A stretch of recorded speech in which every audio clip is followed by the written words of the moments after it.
Hi, I'm Dr. Jolene Kinzer, and I'm so glad you're here today to journey a little more through changing normal. I'm still at the Arboretum where I was during the last video, and we're going to continue on in Chapter 1, walking through some very common instinctive responses that many of us conflict avoiders tend to default to.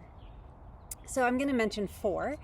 For many conflict avoiders, the first instinct is to just set the issue aside. Wang Jia, a woman I interviewed, described it in this way. The two of us would shelve the issue for a while, trying to avoid causing an even bigger conflict. Setting the issue aside was our way of handling the problem. Whether we remained friendly in appearance but estranged at heart didn't matter, as long as visual conflict wasn't occurring. And she was talking about her relationship with her mother. The second instinct is to respond by trying to avoid the person and keep distance.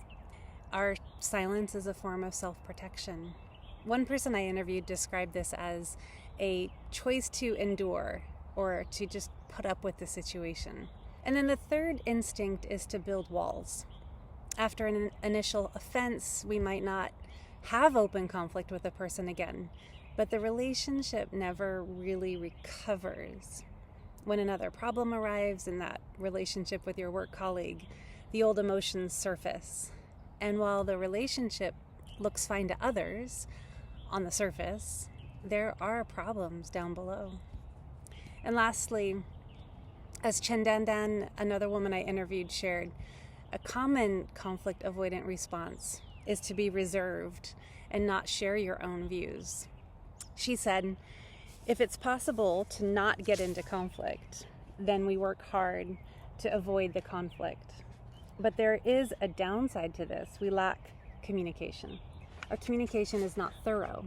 Sometimes I think that if we keep talking about something, we'll end up in a conflict. So I'll just not talk about it. We fear expressing a different view. If I hold a different view from you, that means that I'm negating you and don't respect you. If I agree with you, this means that I love you and respect you. However, in my heart, I don't necessarily hold your view, so this is a really big problem. Though these 4 ways of responding to conflict are often instinctive and often even seem legitimate in the moment, they don't resolve issues or restore relationships. If you recognize in yourself any of these patterns, you are not alone. God invites us to move beyond these instinctive reactions and to learn a new way, His way of engaging conflict with truth, humility, and love. I'll see you next time.